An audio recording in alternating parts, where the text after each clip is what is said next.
Hey everyone, it's Ben Hardy here, and in today's going to be reviewing the new Lexus IS 500. Before we get in this video though, as always, if you want to save time and money the next time you purchase a car, link to my car buying guide in the description down below. Let's get into it.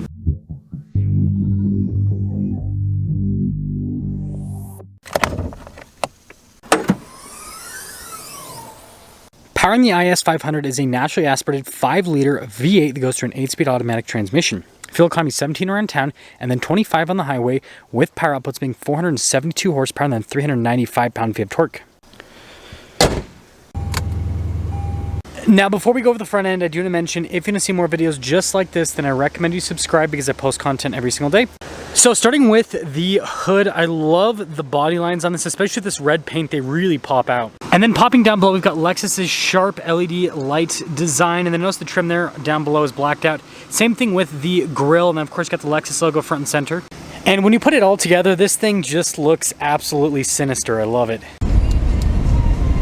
Coming on the side here, our tire wheel setup is 235/40/19 in the front, and then 265/35/19 in the rear.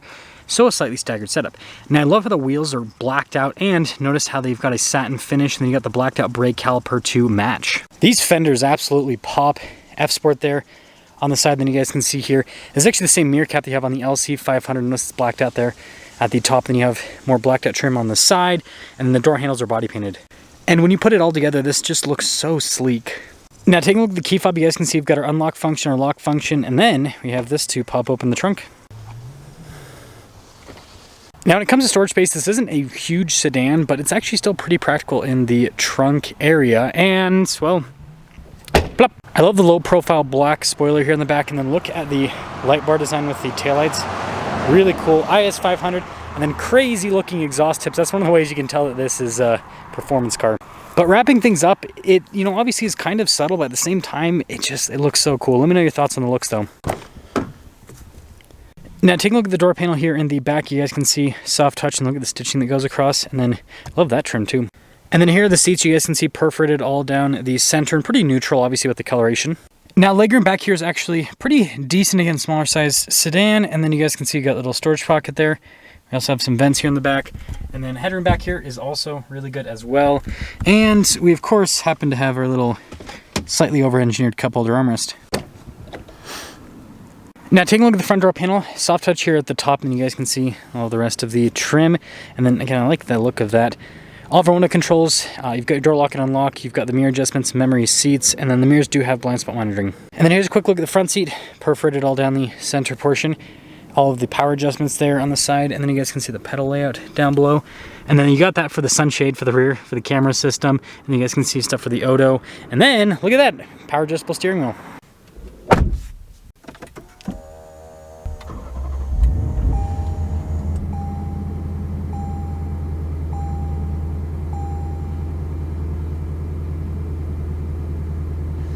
Now taking a look at the steering wheel, we've got really nice leather trim all around, perforated on the sides, so you can get a slightly better grip. F-Sport logo there down below.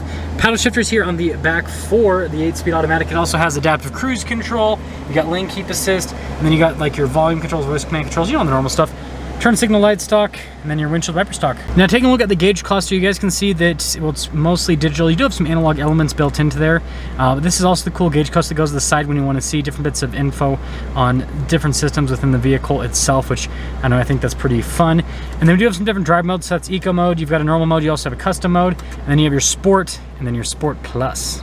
Now in reverse, we do have a backup camera with trajectory lines that turn with the steering wheel. You also have that bird's eye view as well. And so yeah, overall visibility is actually really good with the camera system, if I do say so myself. And if I press that little camera button right here, you guys can see it pulls up with this little 360 view.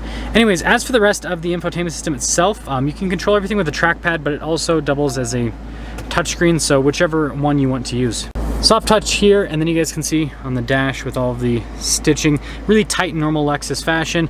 Got some vent action here with a little clock, and then you guys can see the dual zone climate controls. You got radio controls as well, and then we have heated and ventilated seats for the driver and the passenger, heated steering wheel for the driver, and then you guys can see here with the shifter for the 8-speed automatic. Again, you got the manual mode, drive mode select here. You also have a snow mode, stability control, auto hold, and then we've got our little trackpad to control everything in the infotainment system. Cup holders right here, good storage. I like the padding here on the top, and then yeah, also pretty good storage in the glove box as well. And then up top we got our controls here for the sunroof. Just have a regular sunroof and then a darker colored headliner. So here's our window sticker for this IS 500. Almost everything is standard.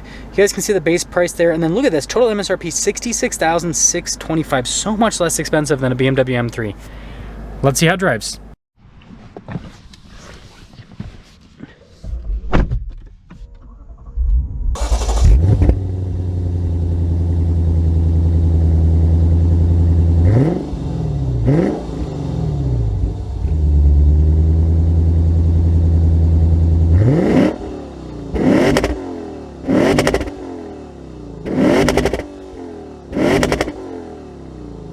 Well, let's quickly talk about visibility. Here's your visibility over the hood. Both the mirrors do have blind spot monitoring. And throughout the rest of the rear. And let's set off. So we are starting off in the IS 500, and well, everyone's favorite performance driving road is open, so we can have some fun here in the IS 500. Now I'm going to take it a little bit slower going in, just so I can kind of get a feel for the car, get a feel for the road as well. What I will say about the daily driver stuff while we're doing this is the IS 500 is one of the best daily drivers on the market. Damping's really good, and it actually shows on this road. Like, this just shows the suspension sophistication of the IS 500 quite well. So yeah, really strong damping. And then on top of the damping being really solid, it's just so comfortable. It really is. Seat comfort's great, and you know, the creature comforts like the dual zone climate and all that kind of stuff, it all works really well. And on top of that, you know, big V8 in a small car, it's not the most fuel efficient on the planet, but it's actually relatively fuel efficient. And it's just one of those cars, especially on the highway, just cruise. Reminds me of a lot of the German cars, and I mean, it makes sense. That's kind of what they are competing against with this IS 500.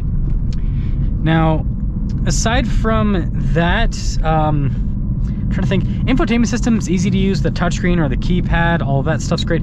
I will say, I hate, like, with the changing the radio station sometimes, outside of your favorites, like having to kind of do the scroll thing, that's a little bit annoying. Sometimes these climate controls, as cool as they are with the sliders, they sometimes are a little bit finicky. But you guys can see there with that bump, like the damping, it just, again, you feel a little bit here, but like some other high performance cars, like it shakes the whole car, and it's like a whole issue. But like this, it's pretty dang tame with how it is. We are, I guess, slowing down, and then we'll get an acceleration here with the IS 500. Oh, so it shifted for me, so I went straight from first to third because I pressed the paddle. But you know, this transmission's, it's not my favorite. It's smooth, but it's definitely not quick. But man, does this V8 sound so beautiful. And again, the damping that this has, it does really well on a road like this that's super bumpy, filled with potholes. You can pretty much just keep it in second gear. Yeah, Lexus, I'm gonna say this, Lexus makes some of the best suspension in the car industry. Just like the rebound and everything, it's so good. And here too, yeah, the car just, it handles so well. It doesn't come unhinged ever. And you just have all the power. And on top of that, you just have all of the power. And I'm pretty sure that I just potentially, I'm gonna have to look later, potentially ended a squirrel's life. I'm not sure though. I just drove right over one. Anyways, to cap things off here with the V8 monstrosity that is the IS 500. I think this thing looks amazing on the outside. And there's another one. Okay, I hope that guy lived. Why are they running? Like, as soon as I'm driving by, why are they running across? I am terrified. I'm gonna, like, when I stop after the video, I'm just gonna find like two squirrels just, yeah, never mind. Okay, so as I was saying, I think this car looks absolutely fantastic. It's super comfortable. It's amazing how well the suspension handles everything from a daily driver perspective to a performance perspective. I like this more than pretty much anything else on the market from that perspective. With that being said, the transmission holds this car back so much. I just don't know why. Like, you have the 10-speed in the LC 500. It's such a good transmission. I don't know why Lexus doesn't have that in this. And then on top of that, like, I think a huge missed opportunity is a manual. If, like, this is like the last V8, you know, four-door sedan fun thing that you can buy on the market that's reasonably priced. Think if you could get this with a manual transmission. Again, a lot of automakers are sleeping on manuals because they think that people don't want them anymore, but manuals have had a huge resurgence over the last little bit. So yeah, with that being said, let me know what you guys think about the IS 500 and let me know if there's anything you changed on it. For me personally, I just think they need to change the transmission and then this car would be just absolutely perfect.